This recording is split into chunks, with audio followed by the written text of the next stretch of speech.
Suggested mechanism for reforming the police force. 1. Police force at all levels must be depoliticized. The postings and transfers must not be based on personal motives or relations. 2. Its abuse and misuse of powers must be checked regularly, and stringent legislative reforms should be introduced in prevalent legislation.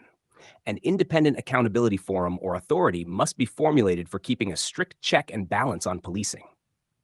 3. The tenure of the station house officer and high-ups must be reduced, but ensured with a parallel transfer system. 4. The federal and provincial governments must legislate with an iron will, a coherent and unified policy for the whole country. 5. The complaints against the police's partisan behavior or fabrication of evidence must be heard by the judiciary, and severe punishments as a deterrent should be legislated. 6. Deaths under police custody must be called terrorism of police and should be dealt with following anti-terrorism laws. 7. The burden of the backlog of cases on one police officer must be reduced, while their pays and annuities should be increased. 8. The investigators must be given specialized training for different types of crimes. 9. A special training program for proper investigation and how to deal with forensic technology should be started. 10. Most importantly, CCTV cameras should be installed in all police stations. 11. As in foreign countries, all police officers who are deputed for investigation must wear body cameras when they are on patrol. 12. More female police officers, senior and junior, must be recruited in police forces across the country. It will create gender balance, which will aid in the efficient investigation of gender-based crimes like honor killing, acid throwing, rape, domestic violence, and sexual harassment. 13.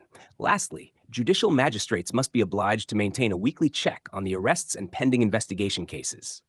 Comprehensive suggestions, recommendations, remedies for reforming police system. I. Police accountability. A. The internal accountability branches be established at CPO level, headed by additional IGP in the provinces and DGIG in Islamabad Capital Territory. B. After internal accountability branches at CPO and regional levels are established all over the provinces and ICT, they should be extended to all the districts subject to availability of financial and administrative resources. C. The provincial complaint authorities, PCAs, to be notified by the federal and concerned provincial government at the earliest. D. The provincial justice committees, PJCs, to be made functional with clear composition and mandate to act as a potent external accountability mechanism. 2. Improving quality of investigations. A. The investigation side needs major upgradation to win public confidence. In this regard, there should be organizational revamping and giving investigation its due place within the police working. B. There should be functional specialization with an operationally distinct cadre. It also recommends the introduction of the concept of investigation teams, appointment of best police officers as investigators, and establishment of state-of-the-art training institutes with international certification and accreditation. The investigators will lose their individual certification for persistent poor performance and their failure to undergo at least 25 to 30 hours of continuous professional development courses, trainings on a yearly basis. C. It is recommended that adequate resources be allocated to meet the cost of investigation. D. Investigation shall be carried out by specific teams.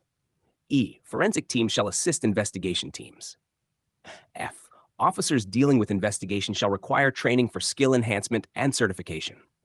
G. To safeguard against abuse of powers, a due diligence process would be compulsory in accordance with PR 26-1 and 26-2 before making an arrest. Revamping urban policing mine. A. There is a need to revisit the fundamentals of the policing model in the light of the Police Order, 2002, as well as international best practices in urban policing to address the challenges in an urban setting. 1 million is an optimal population size for a city to benefit from an urban policing design.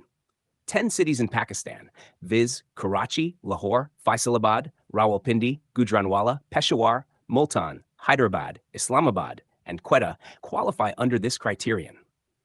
B. In order to restructure policing on a functional basis, police command in the urban districts is recommended to be organized in 8 wings, each headed by a DIG.